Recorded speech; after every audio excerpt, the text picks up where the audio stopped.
محمد صلی اللہ علیہ وسلم وشر الامور محدثاتها وكل محدثة بدعة وكل بدعة ضلالة والضلالة في النار. اعوذ باللہ من الشیطان الرجیم. بسم اللہ الرحمن الرحیم. كذبت قبلهم قوم نوح وعاد وفرعون وإخوان لوط وأصحاب الأيكة وقوم تبع كل كذب الرسل فحق وعيد أفعينا بالخلق الأول بل هم في لبس من خلق جديد.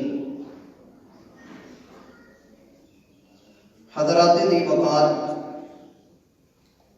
محترم سامعین و سامعات، رسول اللہ صلی اللہ علیہ وسلم کا فرمان ہے: بدأ الاسلام غریبا وسیعود غریبا فطوبى للغرباء. اسلام کا علماء کو نبوت عطا فرمائی تو آپ کی جو نبوت کی کرنیں، آپ ایک پھول ہیں اور آپ کی جو خوشبو ہے، اللہ کے رسول صلی اللہ علیہ وسلم اگر چاند ہیں تو صحابہ کرام آپ کے ستارے ہیں. ان ستاروں میں جو سب سے چمکتا دمکتا ستارہ تھا وہ سیدنا ابوبکر صدیق تھے.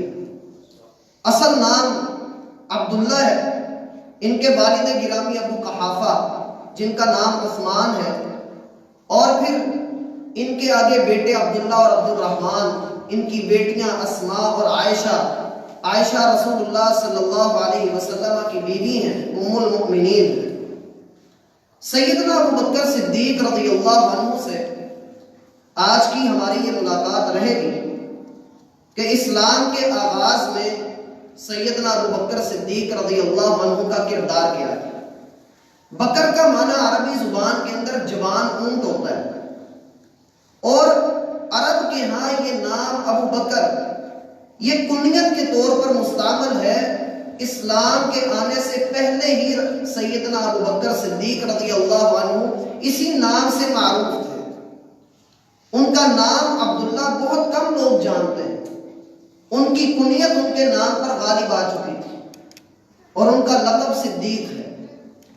صدیق کا معنی ہوتا ہے بہت زیادہ صداقت اور ہر بات کی تصدیق کرنے والا. اور یہ صدیق کا لقب آپ علیہ السلام رضی اللہ عنہ کو کب ملا؟ رسول اللہ صلی اللہ علیہ وسلم معراج پر گئے. آپ نے واپس آ کر مشرکین مکہ کو خبر دی کہ میں ایک رات میں بیت المقدس میں گیا، پھر بیت المقدس سے میں آسمانوں پر گیا، میں نے وہاں پر فلاں فلاں نبی سے ملاقات کی، میں نے جنت اور جہنم کے کئی ایک منظر دیکھے، اور پھر اسی رات میں واپس اسی مکہ کے اندر واپس آ گیا. لوگوں کو ایک بہانہ مل گیا. تکذیب تو وہ پہلے ہی کر رہے تھے. رسول اللہ صلی اللہ علیہ وسلم کو جھٹلانا تو ان کا معمول تھا، اور پہلے ہی وہ قرآن پر کئی اعتراضات کر رہے تھے. لیکن اب اتنی بڑی اور انہونی بات جب ان کے سامنے آئی تو انہوں نے سرے سے ہی انکار کر دیا. نہ صرف یہ کہ انکار کیا، بلکہ ان کو یقین ہو گیا کہ محمد صلی اللہ علیہ وسلم کو ماننے والے جو دوسرے لوگ تھے اب وہ بھی ان کی تصدیق نہیں کریں گے، اب وہ بھی ان کو جھٹلا دیں گے. اور مکہ کا بڑا فلسفی، سب سے بڑا عقل والا جو اپنے آپ کو سمجھتا تھا، جسے اسلام نے جہالا کا باپ قرار دیا، وہ بھاگا سیدنا ابوبکر صدیق رضی اللہ عنہ کے گھر کی طرف، اور جا کر کہا: ابوبکر تمہیں خبر ہے کہ اگر کوئی شخص یہ کہے کہ میں ایک ہی رات میں مکہ سے بیت المقدس تک کا سفر کر کے آیا ہوں، اور پھر اسی رات میں بیت المقدس سے آسمانوں کی سیر کر کے آیا ہوں، تو ایسا شخص کیا اس کو سچا مانا جائے گا؟ سیدنا ابوبکر صدیق رضی اللہ عنہ کہنے لگے: بات ماننے میں نہیں آتی. کہا: پھر جس کا تم کلمہ پڑھتے ہو، جس کی تم ایک بات کے اوپر لبیک کہتے ہو، وہ شخص وہ محمد بن عبداللہ یہ کہتا ہے کہ میں ایک ہی رات میں بیت المقدس گیا، پھر بیت المقدس سے میں نے آسمانوں کی سیر کی، سیدنا ابو بکر صدیق رضی اللہ عنہ کہنے لگے کیا واقعی محمد بن عبداللہ جو اللہ کے رسول ہیں صلی اللہ علیہ وسلم کیا انہوں نے یہ بات کہی ہے؟ کہا ہاں انہوں نے ہی کہی ہے، اب بتاؤ کیا اب بھی اس کی بات مانو گے؟ سیدنا ابو بکر صدیق رضی اللہ عنہ کہنے لگے جہاں اتنی بڑی بڑی باتیں مان لی ہیں کہ اس نے کہا کہ اللہ موجود ہے، میں اس پر ایمان لے آیا، اس نے کہا یہ رب کا کلام ہے، میں اس کو مان بیٹھا، تو یہ کون سی کوئی بڑی بات ہے؟ اگر محمد صلی اللہ علیہ وسلم یہ کہتے ہیں تو میں بھی اسی کے اوپر ایمان لاؤں۔ اور اس دن ان کو صدیق کا لفظ اور لقب مل گیا۔ اس کے علاوہ ان کا دوسرا لقب عتیق آتا ہے، عین کے ساتھ عتیق۔ رسول اللہ صلی اللہ علیہ وسلم نے سیدنا ابو بکر صدیق رضی اللہ عنہ کو دنیا میں ہی بشارت دے دی تھی، انت عتیق اللہ من النار، آپ اللہ رب العالمین کے وہ بندے ہیں کہ جن کو اللہ نے دنیا میں ہی جہنم سے آزاد کر دیا۔ سیدنا ابو بکر صدیق رضی اللہ عنہ کی خصوصیت ہے، ان کی خوبی ہے کہ یہ اسلام کے سب سے پہلے خطیب تھے۔ اور اسی طریقے سے ایک واقعہ ملتا ہے، ایک دن سیدنا ابو بکر صدیق رضی اللہ عنہ نے رسول اللہ صلی اللہ علیہ وسلم سے کہا اے اللہ کے رسول، میرا دل کرتا ہے کہ میں مشرکین کے درمیان اسلام کی دعوت کو عام کروں، میں اسلام کا اعلان کروں، میں پرچار کروں۔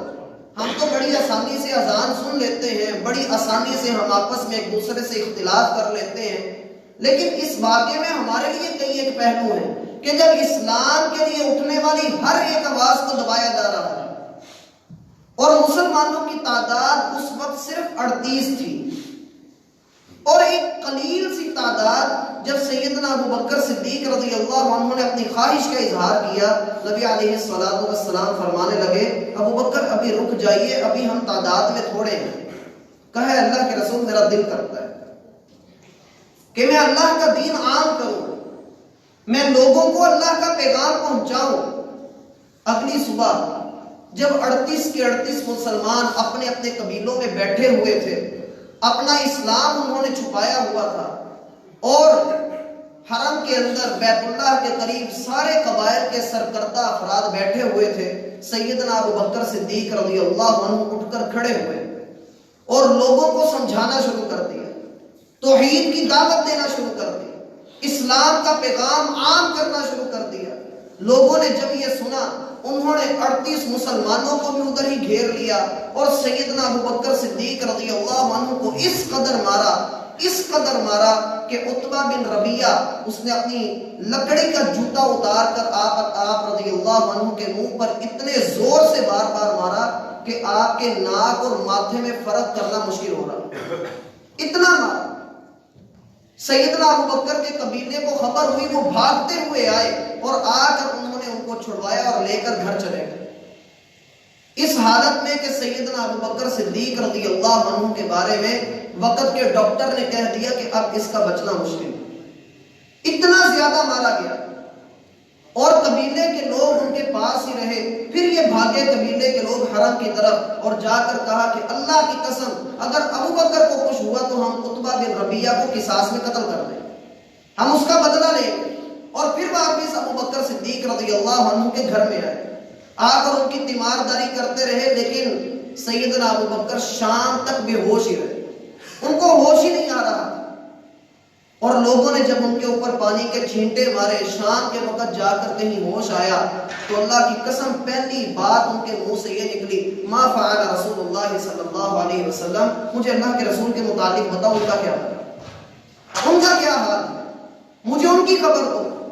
قبیلے کے جو لوگ آپ کے ارد گرد موجود تھے وہ ناراض ہو کر اٹھ کر چلے گئے کہ ہم دیکھو اس کے لیے جان اپنی مار رہے ہیں، ہم اس کے لیے لوگوں سے لڑ رہے ہیں، اور یہ پھر اسی صاحب کی بات کر رہا ہے جس کی وجہ سے اس کو مار پڑے۔ لیکن سیدنا ابو بکر صدیق رضی اللہ عنہ یہی پوچھتے رہے، پورا قبیلہ ناراض ہو کر واپس چلا گیا۔ جاتے جاتے ان کی والدہ کو کہہ کر گیا کہ اس کی خبر گیری کرنا، اس کو کچھ کھانے پینے کے لیے دے دینا۔ اب سیدنا ابو بکر صدیق رضی اللہ عنہ کی والدہ ام رومان، انہوں نے اپنے بیٹے سے کہا کہ بیٹا کچھ کھا لو، کچھ پی لو، تمہاری حالت ٹھیک نہیں ہے۔ فرمانے لگے فَإِنَّ لِلَّهِ عَلَيَّ أَلَّا أَذُوقَ طَعَامًا وَلَا أَشْرَبَ شَرَابًا أَوْ أَتِيَ رَسُولَ اللَّهِ صلی اللہ علیہ وسلم، اللہ کی قسم نہ میں اس وقت تک کچھ کھاؤں گا نہ پیوں گا جب تک میں اللہ کے رسول کو اپنی آنکھوں سے نہیں دیکھ لیتا۔ حالت کس قدر خطرناک تھی۔ رات کا اندھیرا جب ہوا، ام رومان اور ام جمیل یہ سیدنا ابو بکر صدیق رضی اللہ عنہ کو سہارا دے کر رسول اللہ صلی اللہ علیہ وسلم کے پاس لے گئے۔ آپ اس وقت سیدنا ارقم رضی اللہ عنہ کے گھر میں تشریف فرما تھے۔ سیدنا ابو بکر صدیق رضی اللہ عنہ وہاں پر گئے۔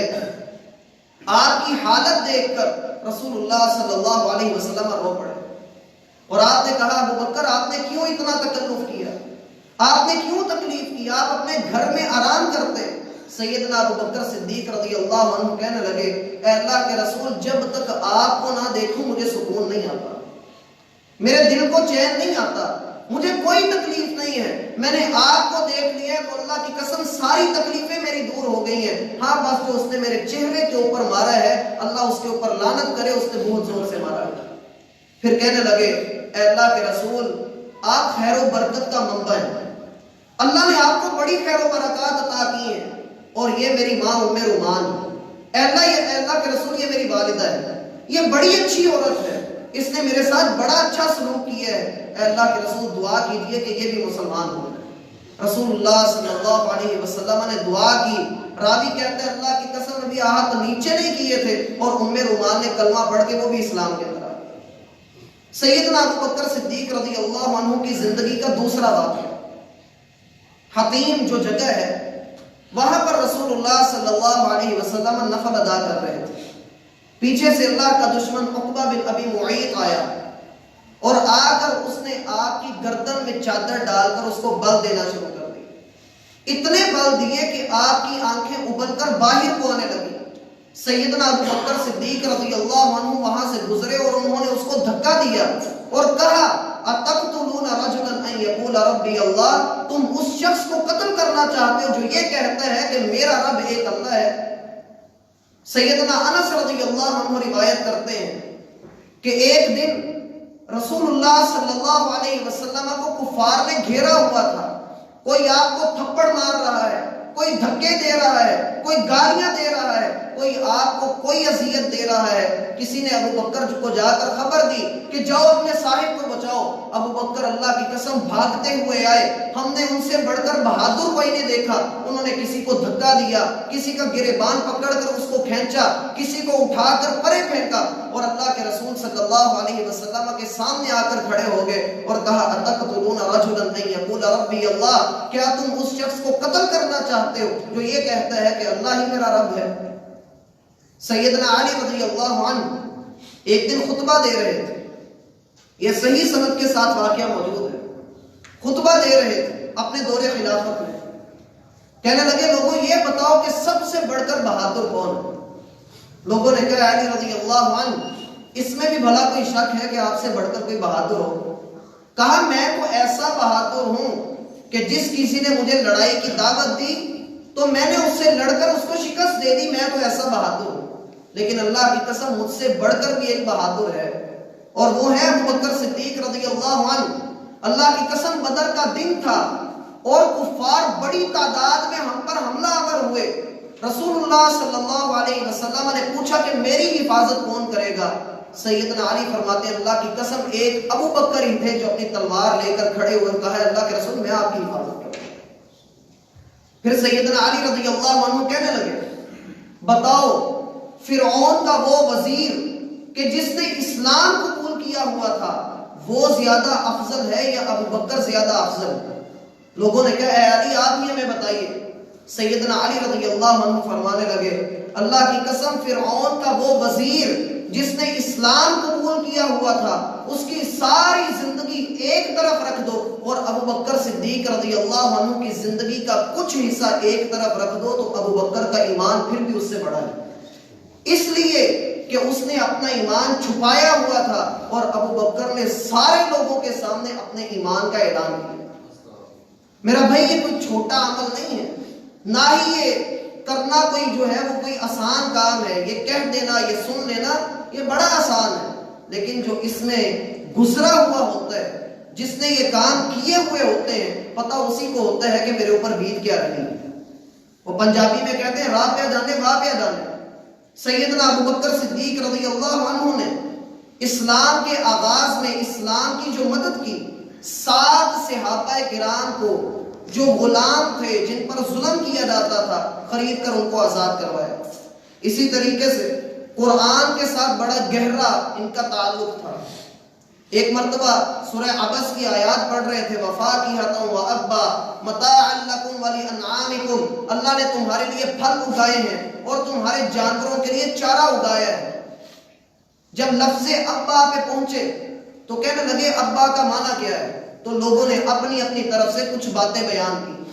تو سیدنا ابو بکر صدیق رضی اللہ عنہ کہنے لگے ایو ارض تسعنی وایو سماء تظلنی اذا قلت بشیء لم یرد اللہ، کون سی زمین مجھے جگہ دے گی، کون سا آسمان میرے اوپر سایہ فکر ہوگا کہ میں اللہ کی کتاب کے بارے میں ایک ایسی بات اپنی زبان سے کہہ دوں جو اللہ رب العالمین نے نازل نہیں کی۔ ہم اپنی کیفیت حالت کو دیکھیں تو اللہ کی قسم کوئی بھی چیز ہمارے پاس پہنچتی ہے، وہ میڈیا کے ذریعے پہنچے یا کسی شخص کے ذریعے پہنچے، ہم بغیر تصدیق کے اس کو آگے بیان کر دیتے ہیں۔ دین کی کوئی بات ہمارے سامنے آئے، ہم اس کے اوپر اپنی مرضی سے اپنا کومنٹ کر دیتے ہیں۔ اللہ کی قسم صحابہ کرام میں سب کا اجماع ہے، پوری امت اس بات کے اوپر متفق ہے کہ سیدنا ابو بکر صدیق رضی اللہ عنہ جیسا سچا اور کھرا بندہ کبھی زندگی کے اندر نہیں آیا۔ اور اسی طریقے سے سیدنا ابو بکر صدیق رضی اللہ عنہ واحد شخصیت ہے کہ جنہوں نے رسول اللہ صلی اللہ علیہ وسلم کے ساتھ ہجرت کی۔ جب ہجرت کے علاقے میں یہ گزر رہے تھے تو کبھی اللہ کے رسول کے آگے چلتے، کبھی آپ کے پیچھے چلتے۔ رسول اللہ صلی اللہ علیہ وسلم نے پوچھا ابو بکر یہ کیا معاملہ ہے؟ کچھ وقت کے لیے آپ آگے چلتے ہیں، کچھ وقت کے لیے آپ پیچھے چلتے ہیں۔ کہا ہے اللہ کے رسول میرے دل کے اندر طرح طرح کے وسوسے آتے ہیں، مجھے ڈر لگتا ہے کہ کہیں آپ پر آگے سے حملہ نہ ہو جائے، تو میں آپ کے آگے آ جاتا ہوں کہ کوئی بھی تیر کوئی نیزہ آئے تو پہلے مجھے لگے، اور جب مجھے ڈر لگتا ہے کہ کوئی پیچھے سے آپ کو کوئی نقصان نہ پہنچا دے تو میں آپ کے پیچھے چلنے لگ جاتا ہوں۔ غار ثور کے اندر جب اللہ کے رسول صلی اللہ علیہ وسلم گئے تو کہنے لگے اللہ کے رسول آپ رک جائیے، مجھے پہلے اندر داخل ہونے دیں۔ اللہ کی قسم اگر اندر کوئی جانور ہوا اور اگر اس نے کوئی نقصان پہنچانا ہوا تو وہ مجھے ہی پہنچائے گا، آپ کو کوئی تکلیف نہیں ہوگی۔ اللہ کے رسول صلی اللہ علیہ وسلم کے ساتھ اس قدر محبت، اس قدر آپ کی الفت وہ کسی اور صحابی کی دیکھنے میں نہیں آتی۔ اسی طریقے سے جب بدر کے میدان میں رسول اللہ صلی اللہ علیہ وسلم گئے تو آپ نے اب ارادہ کیا کہ آپ دشمن کی جاسوسی کریں۔ تو سیدنا ابو بکر صدیق رضی اللہ عنہ کو آپ علیہ السلام نے ساتھ لیا اور چل دیے۔ رستے میں ایک بوڑھا ملا، اس بوڑھے کو کہا کہ تم کون ہو؟ وہ کہنے لگا نہیں پہلے تم مجھے بتاؤ کہ تم دونوں کون ہو۔ وہ نابینا آدمی تھا۔ اللہ کے رسول صلی اللہ علیہ وسلم نے فرمایا پہلے ہم تم سے کچھ پوچھتے ہیں، تم ہمیں بتا دینا پھر ہم بھی تمہیں بتا دیں گے۔ کہنے لگا اچھا پوچھو کیا پوچھتے ہو؟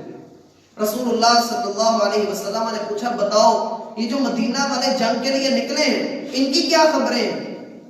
کہنے لگا کہ مجھے چند دن پہلے ایک آدمی نے خبر دی تھی کہ مدینہ والے نکلے ہیں، تو اگر اس نے سچ بولا تھا تو آج وہ اس جگہ پر بیٹھے ہوں گے، اور اس نے بالکل اسی جگہ کا نام لیا جہاں پر مسلمانوں کا لشکر بیٹھا ہوا تھا۔ پھر کہنے لگا مجھے مکہ والوں کے بارے میں خبر ملی کہ وہ فلاں دن مکہ سے نکلے تھے، اگر مجھے بتانے والے نے سچ بتایا ہے تو آج مشرکین کا لشکر فلاں جگہ پر بیٹھا ہوا ہوگا۔ رسول اللہ صلی اللہ علیہ وسلم کو مطلوبہ چیز مل گئی۔ اب کہنے لگا کہ تم بھی مجھے بتاؤ کہ تم دونوں کون ہو؟ آپ علیہ السلام نے فرمایا نحن من ماء، ہم پانی سے ہیں۔ اتنا کہہ کر یہ دونوں چل دیے۔ پیچھے سے وہ بوڑھا بولتا رہ گیا کون سے پانی سے ہو، کس پانی سے ہو؟ گویا کہ آپ نے اس کو بتایا نہیں۔ اور آپ کا یہ انداز اور سیدنا ابو بکر صدیق رضی اللہ عنہ کا ساتھ ہونا اس بات کی بہت بڑی دلیل ہے کہ آپ اپنے ہر معاملے میں سیدنا ابو بکر کو ساتھ رکھا کرتے ہیں۔ اور اسی طریقے سے سیدنا ابو بکر کے اندر غیرت بہت زیادہ تھی.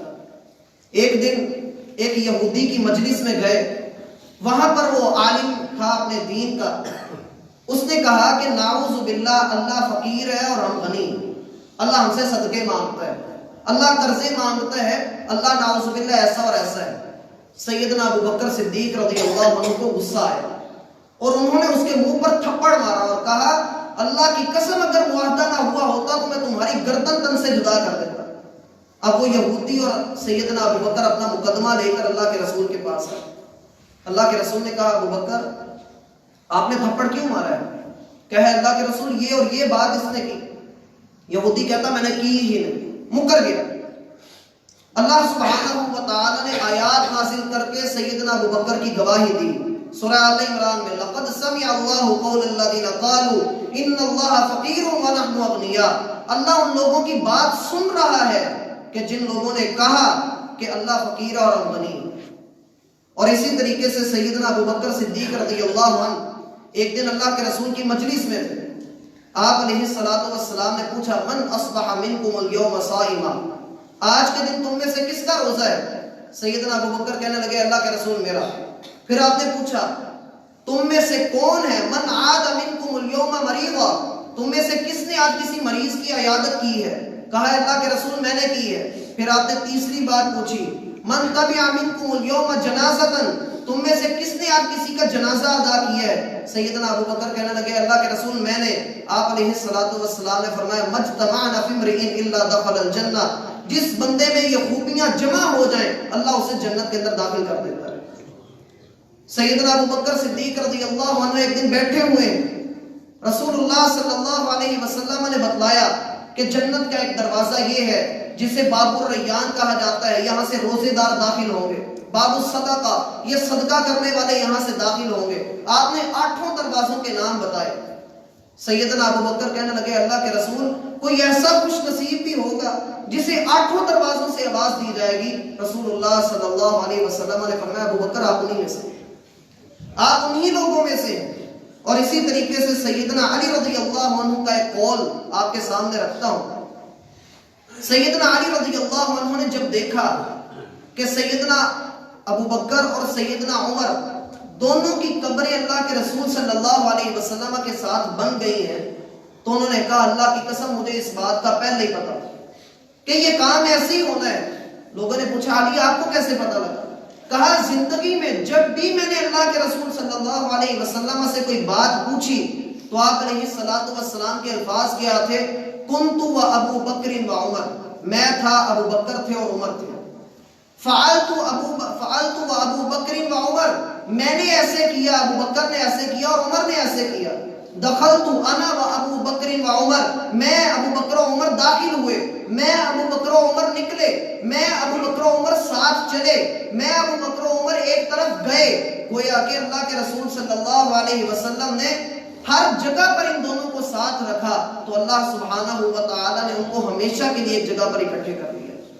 اسی طریقے سے صحیح بخاری میں ایک روایت آتی ہے رسول اللہ صلی اللہ علیہ وسلم نے نماز فجر کے بعد لوگوں کو بتلایا کہ لوگوں تم میں سے پہلی امتوں میں ایک آدمی چلتا ہوا جا رہا تھا، اس نے اپنے کھیتوں میں ہل چلانے کے لیے اپنا بیل باہر نکالا. بیل کو جب اس نے چلانے کے لیے پیچھے سے مارا تو بیل بول کر کہنے لگا انا لم نخلق لہذا، اے مارنے والے اللہ نے ہمیں کھیتی باڑی کے لیے بنایا ہے، تمہاری مار برداشت کرنے کے لیے نہیں بنایا. تو ابو بکر صدیق رسول اللہ صلی اللہ علیہ وسلم جب یہ بات بیان کر چکے تو لوگوں نے کہا سبحان اللہ، دیکھو بیل بھی بات کرتا ہے. رسول اللہ صلی اللہ علیہ وسلم نے کہا فَإِنِّي أُؤْمِنُ بِهِ وَأَبُو بَكْرٍ وَعُمَرٍ، اللہ کی قسم میں ابو بکر و عمر اس پر ایمان رکھتے ہیں. اور صحابی کہتے ہیں اس وقت ابو بکر و عمر وہاں پر موجود نہیں تھے، لیکن اللہ کے رسول صلی اللہ علیہ وسلم نے ان کے ایمان کی گواہی دی. اور آخری حدیث سیدنا ابو بکر صدیق رضی اللہ عنہ کے بارے میں رسول اللہ صلی اللہ علیہ وسلم فرماتے ہیں ان اللہ قد بعثنی الیکم، لوگوں جس وقت اللہ نے مجھے تمہارے درمیان بھیجا میں نے رسالت کا اعلان کیا فَقُلْتُمْ كَذَبْتَ، تم سب نے میری تکذیب کی، تم سب نے مجھے جھٹلایا. کسی ایک نے بھی میری بات کے اوپر سر تسلیم خم نہیں کیا، اور ایک اکیلے ابو بکر تھے جو کہہ رہے تھے کہ اے محمد صلی اللہ علیہ وسلم آپ سچے ہیں۔ اللہ کے رسول صلی اللہ علیہ وسلم نے فرمایا اب آج تم میرے صاحب کو، میرے ساتھی کو دنیا میں میرے ہی سامنے تکالیف پہنچاتے ہو، ایسا نہ کرو۔ جس وقت سارے لوگ اللہ کے رسول کے خلاف ہیں، ایک ابو بکر صدیق رضی اللہ عنہ اللہ کے رسول کے ساتھ کھڑے ہوئے نظر آئے۔ لیکن آج ہم دیکھتے ہیں کہ سیدنا ابو بکر صدیق رضی اللہ عنہ کے ایمان میں شک کیا جاتا ہے۔ ان کو نعوذ باللہ ایک ایسا حکمران اور ایسا خلیفہ تصور کیا جاتا ہے جس نے انصاف نہیں کیا تھا، اور اسی بات کو اچھال کر اہل بیت کے درمیان، صحابہ کرام کے درمیان اور بالخصوص پہلے 3 خلفاء کے درمیان دوری پیش کی جاتی ہے۔ اور اللہ کی قسم ایسی چیز بھی آپ لوگوں کے سامنے آئی ہے، ہم میڈیا کے اوپر یہ چیز دیکھتے ہیں کہ ابو بکر رضی اللہ عنہ سے لے کر سیدنا عثمان رضی اللہ عنہ تک کے صحابہ کرام پر کفر کا فتویٰ لگایا جاتا ہے۔ ایسے لوگوں کو ہم کیا جواب دیں؟ ایسے لوگوں کے بارے میں ہم کیا کہیں؟ اور پھر المیہ ہمارا یہ ہے کہ ہم غیروں کی بات سن کر اس کے اوپر یقین کر لیتے ہیں، جو ہمیں سنایا جاتا ہے ہم اس کو من تسلیم کر لیتے ہیں۔ حقیقی بات کیا ہے؟ اصل جھگڑا یہی تھا نا کہ اللہ کے رسول صلی اللہ علیہ وسلم کی جو وراثت ہے، جو آپ علیہ السلام فتح کی زمینیں چھوڑ کر گئے ہیں، آپ نے سیدنا ابو بکر صدیق نے وہ تقسیم نہیں کی۔ لوگ مخالفین یہ کہتے ہیں کہ نعوذ باللہ انہوں نے حق مارا، انہوں نے انصاف نہیں دیا۔ ہم حدیث میں پوچھتے ہیں کہ سیدنا ابو بکر صدیق رضی اللہ عنہ نے کیا کیا تھا؟ میں اس واقعے کو آپ کے سامنے رکھنا چاہ رہا ہوں۔ ہوا یہ تھا، رسول اللہ صلی اللہ علیہ وسلم نے اپنی زندگی میں صحیح بخاری میں آتا ہے، آپ علیہ السلام نے فرمایا کُنَّا لَا نُورَثُ، لوگوں ہم کوئی ترکہ، کوئی جائیداد، کوئی وراثت چھوڑ کر نہیں جاتے۔ یہ ہم نبیوں کی بات ہے، نبی کا کوئی وراثت نہیں ہوتی۔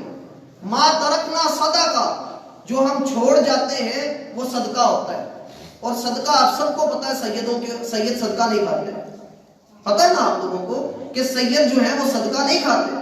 رسول اللہ صلی اللہ علیہ وسلم کو اللہ رب العالمین نے کچھ زمینیں عطا کی تھی، ان کو مال فے کہا جاتا ہے۔ مال فے وہ ہوتا ہے جو جنگ کے بغیر حاصل ہو جائے۔ اللہ رب العالمین نے اپنے رسول کو خیبر کی زمینیں اور فتح کی زمینیں عطا کی تھی۔ ان زمینوں کی جتنی پیداوار ہوتی، سال کے بعد آپ اپنی بیٹیوں میں، اپنی بیویوں میں اور اپنی آل کے اندر اس کو تقسیم کر دیا کرتے تھے۔ اس مال کو اللہ کے رسول صلی اللہ علیہ وسلم نے فقراء میں، مہاجرین میں اور ان لوگوں میں جو غریب لوگ تھے انہوں میں اللہ کے رسول صلی اللہ علیہ وسلم نے تقسیم کیا۔ اور یہ قرآن کے اندر 28ویں پارے میں تفصیل کے ساتھ یہ بات موجود ہے۔ اب رسول اللہ صلی اللہ علیہ وسلم کی وفات ہوئی، سیدنا ابو بکر صدیق رضی اللہ عنہ خلیفہ بنے، سیدہ فاطمہ رضی اللہ عنہا اور سیدنا عباس رضی اللہ عنہ، ایک اللہ کے رسول کے چچا ہیں اور دوسری اللہ کے رسول صلی اللہ علیہ وسلم کی بیٹی ہے، یہ دونوں سیدنا ابو بکر کے پاس ہیں، اور آ کر کہا کہ ہمارا جو وراثت میں سے حصہ بنتا ہے ہمیں وہ حصہ دے دیجیے۔ میرا بھائی یہاں رک کر ایک بات سمجھ لیں کہ اس وقت ہر بندے کے پاس ساری حدیثیں موجود نہیں ہوتی۔ ہم نے پیچھے دفن کے مسائل پڑھے ہیں، غسل کے مسائل پڑھے ہیں، اس میں ایک حدیث میں نے آپ کو سنائی کہ سیدہ عائشہ رضی اللہ عنہا فرماتی ہیں کہ اگر مجھے پتا ہوتا کہ عورت اپنے خامد کو غسل دے سکتی ہے تو اللہ کے رسول کی بیویاں اپنے خامد کو غسل دیتی۔ گویا ان کو اس حدیث کا علم نہیں تھا۔ سیدہ فاطمہ الزہرا رضی اللہ عنہا وہ جب ان کے پاس آئیں اور آ کر کہا کہ میرے والد کی جو وراثت بنتی ہے آپ اس میں سے مجھے حصہ دے دیں، گویا کہ ان کا یہ خیال تھا کہ جیسے عام لوگوں کی وراثت ہوتی ہے ایسے ہی محمد رسول اللہ صلی اللہ علیہ وسلم کی بھی وراثت ہے۔ لیکن آپ رضی اللہ عنہ نے کہا کہ فاطمہ میں آپ کی فضیلت کا انکار نہیں کرتا، آپ کی جو فضیلت ہے وہ کسی کی بھی فضیلت نہیں ہے، آپ جنت کی خواتین کی سردار ہیں۔ میرا بھائی جو میں آپ کو سنا رہا ہوں یہ شیعہ کتب کے اندر بھی موجود ہے۔ میں آپ کے فضل کا اعتراف کرتا ہوں، آپ کو میرے مال میں سے جو چاہیے آپ لے لیں، لیکن لست تارکا شیئا، میں اللہ کے رسول کے طریقے کو نہیں چھوڑوں گا۔ پوچھا وہ طریقہ کار کیا تھا؟ کہا رسول اللہ صلی اللہ علیہ وسلم نے فرمایا کہ ہم نبیوں کی وراثت نہیں ہوتی، ہم جو چھوڑ جاتے ہیں وہ صدقہ ہوتا ہے۔ یہ جو روایت ہے یہ شیعہ کتب کے اندر بھی موجود ہے اور بخاری میں بھی موجود ہے۔ ہمارے ہاں اکثر یہ ہوتا ہے بخاری، جب بخاری کا نام آ جاتا ہے ہم سب کچھ ہی چھوڑ دیتے ہیں۔ شیعہ کے ہاں کافی ہے، ان کی مین کتاب ہے، اس میں بھی یہ روایت اسی الفاظ کے ساتھ اسی طرح سے موجود ہے۔ دوسری بات، سیدنا علی رضی اللہ عنہ خلیفہ بنے، انہوں نے خلافت سنبھالی یا نہیں سنبھالی؟ خلافت سنبھالی نا، چوتھے خلیفہ اسلام کے وہی ہیں، ذرا میرا ساتھ دیجیے، خلیفہ تھے وہ۔ مان لو ایک منٹ کے لیے مان لو کہ سیدنا ابوبکر صدیق نے ناانصافی کی، نعوذ باللہ، عمر رضی اللہ عنہ بھی ایسا ہی کرتے رہے، انہوں نے حصہ نہیں دیا، سیدنا عثمان نے بھی نہیں دیا، جب سیدنا علی بنے کیا انہوں نے حصہ دیا؟ نہیں دیا۔ اگر ایسا کرنا ضروری ہوتا اور ایسا کرنا بنتا تو سیدنا علی ضرور ایسا کر دیتے۔ دوسرا الزام یہی لوگ سیدنا علی رضی اللہ عنہ پہ لگاتے ہیں کہ جی نعوذ باللہ انہوں نے بیعت نہیں کی تھی سیدنا ابوبکر کی۔ اللہ کی قسم جتنی روایات اس کے بارے میں پیش کرتے ہیں ساری من گھڑت، اور البدایہ والنہایہ کے اندر علامہ ابن کثیر رحمہ اللہ صحیح سند کے ساتھ لے کر آئے کہ جس دن اللہ کے رسول صلی اللہ علیہ وسلم کی وفات ہوئی وہ سوموار کا دن تھا، اور منگل والے دن جب مسلمانوں نے بیعت کی تو دوسرے نمبر پہ سیدنا علی رضی اللہ عنہ نے ابوبکر کی بیعت کی تھی۔ اور جو لوگ یہ کہتے ہیں کہ فاطمہ رضی اللہ عنہ مرتے دم تک سیدنا ابوبکر سے ناراض رہیں، اللہ کی قسم یہ بات نہ شیعہ کتب میں ہے نہ اہل سنت کی کتب میں، بلکہ شیعہ کتب میں تو یہاں تک لکھا ہے کہ سیدہ فاطمہ رضی اللہ عنہ کا جنازہ بھی ابوبکر صدیق نے پڑھایا، اور سیدہ فاطمہ اپنی عیادت کے، اپنی بیماری کے وقت سیدنا ابوبکر صدیق رضی اللہ عنہ سے راضی تھی۔ اور اسی طریقے سے ایک اور نقطہ یہاں سمجھ لیں، سیدنا ابوبکر صدیق رضی اللہ عنہ نے اللہ کے رسول کے طریقے کے مطابق جو فتح کی زمینیں تھیں اس میں 7 باغ تھے، ان 7 باغوں کا جتنا غلہ، جتنی پیداوار آتی تھی وہ ساری سیدہ فاطمہ کو ملتی تھی۔ یہ بات شیعہ بھی مانتے ہیں۔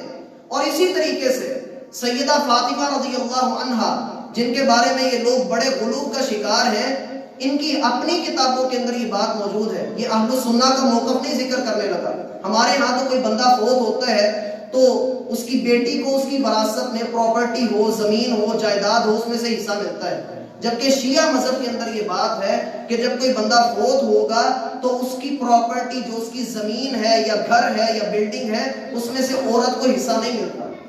یہ شیعہ کا موقف ہے، تو یہ موقف تو بالکل ہی اہل سنہ کے خلاف ہے۔ اور اگر ایسا ہوتا تو سیدہ فاطمہ تو پھر زمین کا ہی مطالعہ کر رہی تھی، ان کا اپنا موقف ہی سیدہ فاطمہ رضی اللہ عنہا کو غلط کر رہا ہے، اور ہم ایسا نہیں کہتے۔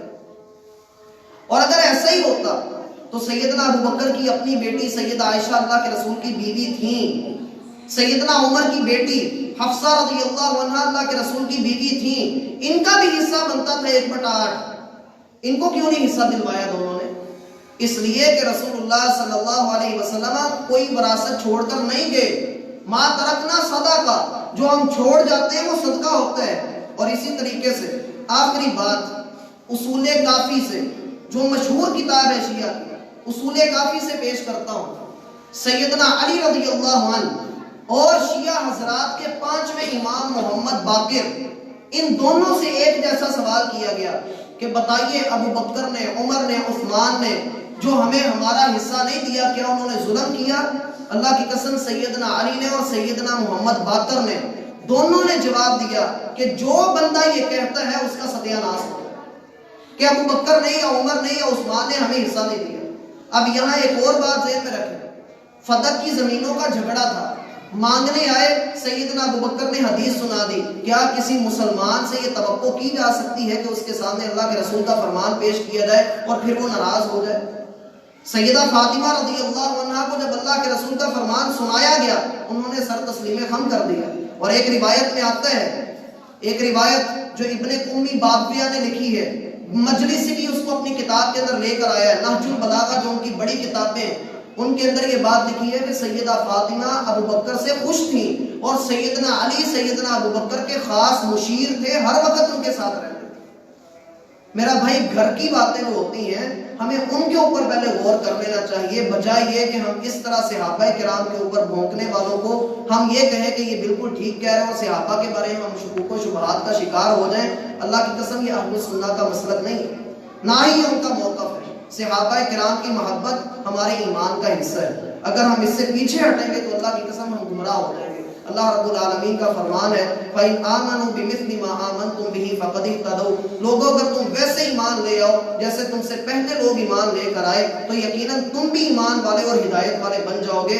اور ایمان والوں سے مراد سب اہل علم کے اتفاق ہے کہ یہاں صحابہ کرام ہیں۔ اور یہاں آپ کو ایک اور بات بتا دوں کہ یہ تو بڑے دھڑلے سے صحابہ کرام کی صحابیت کا انکار کرتے ہیں، ان کی اپنی کتابوں کے اندر بڑے دھڑلے سے لکھتے ہیں کہ رسول اللہ صلی اللہ علیہ وسلم کی وفات کے بعد صرف 3 صحابی مسلمان تھے، بقایا سارے اسلام کو چھوڑ گئے۔ اللہ ہمیں ایسے لوگوں کے شر سے محفوظ فرمائے اور صحیح بات کی طرف توجہ دینے کی توفیق عطا فرمائے۔ وما توفیق اللہ۔